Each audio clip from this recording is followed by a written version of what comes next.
Tanjiro. Take up your sword. What you must cut is within your reach.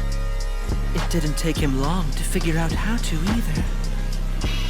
How can this be, when the human desire to wrap themselves in a cheerful world of their own imagination is of such a giant magnitude? Why is he not affected? No, he is. He's falling under the spell over and over.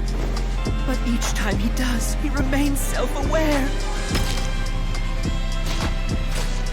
And takes his own life in order to reawaken. This rascal is out of his mind!